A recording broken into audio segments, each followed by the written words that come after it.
అందరికీ నమస్తే. నేను మీ శ్రీరామ వెంకటేశ్వర్లు, బీసీ నవచైతన్య వేదిక వ్యవస్థాపక అధ్యక్షుడిని.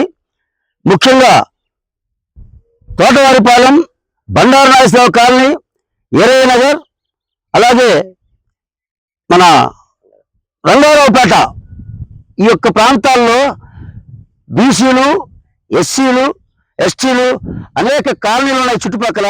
కానీ ఏ ఒక్క రంగారావుపేటకు కానీ, అలాగే బండారు కాలనీకి కానీ, అలాగే వేయనగర్కి కానీ శ్మశాన వాటిక లేక 3 కిలోమీటర్లు పోవటం, 3 కిలోమీటర్లు రావటం, అంటే 6 కిలోమీటర్లు ప్రయాణం చేయాల్సి వస్తుంది.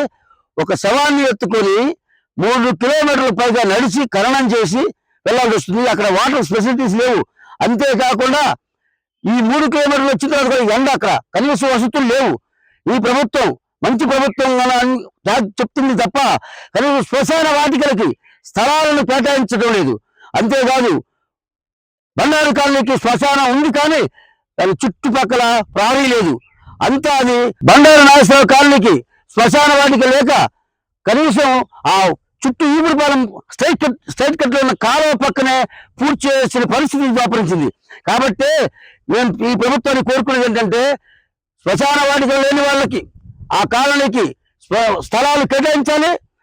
వాటికి చుట్టూ ప్రాణులు కూడా కట్టించి వీళ్ళకి ఆఖరి క్షణాల్లో, అంటే అంతిమ యాత్రలో వాళ్ళు ఆనందంగా కనీసం చావునైనా కానీ ఆనందంగా మనశ్శాంతిగా పోయేటట్టుగా చూస్తే ప్రజలు కూడా హర్షిస్తారు. అంతేకాదు, ఈపురపాలెం పంచాయతీలో కూడా బీసీ శ్మశానానికి చుట్టూ ప్రాణి లేదు.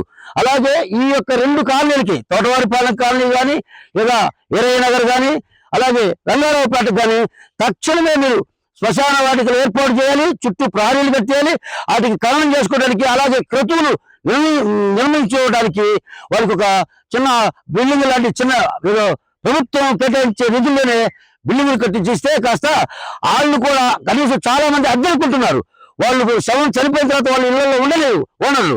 కాబట్టి అది కూడా చాలా ఇబ్బంది అయింది. కాబట్టి ఈ యొక్క క్రతువులు నిర్వహించుకోవడానికి కూడా శ్మశాన వాటికలోనే ఏదైనా ఒక హాల్ లాంటిది ఏర్పాటు చేసి, ఓపెన్ హాల్ లాంటిది, అక్కడే వాళ్ళు కార్యక్రమాలు చేసుకున్నట్టుగా, ఎండ తగలకుండా, ఇబ్బంది పడకుండా, పెద్దవాళ్ళు, ముసలివారు 60 దాటి కూడా వస్తుంటారు శ్మశానాలకి. ఎందుకంటే అంతిమయాత్ర చూడాలి. కాబట్టి ఈ యొక్క కార్యక్రమంలో ముఖ్యంగా మా ఎమ్మెల్యే గారికి కూడా వినియోగించుకున్నాం. మీరు కూడా అధికారులను గట్టిగా మందలించైనా సరే పంచాయతీలో కూడా గత చెత్త తీసి ఏర్పాటు కూడా చేయాలని మనస్ఫూర్తిగా కోరుకుంటున్నాం. మాకు బీసీ ఎమ్మెల్యే కావాలని కోరుకున్నాం, బీసీ ఎమ్మెల్యేని గెలిపించుకున్నాం. కానీ అధికారులు మాత్రం చాలా నిర్లక్ష్య వైఖరితో ఉన్నారు. కాబట్టి దయచేసి ఎమ్మెల్యే గారికి మేము వినియోగించుకునేది ఏంటంటే, ఈ చుట్టుపక్కల పంచాయతీ అన్నింటిలో చెత్తను కూడా తీపియాలి. ముఖ్యంగా ఈ శ్మశాన వాటికలను దృష్టి పెట్టి స్థలాలు కేటాయించాలి, చుట్టూ ప్రాణీలు కట్టించాలి. అలాగే అక్కడ హాళ్ళు కూడా నిర్మించి క్రతువులు నిర్మించుకోవడానికి కూడా ఒక వసతులు కల్పించాలని ప్రభుత్వాన్ని మరీ కోరుకుంటూ సెలవు తీసుకుంటున్నాను.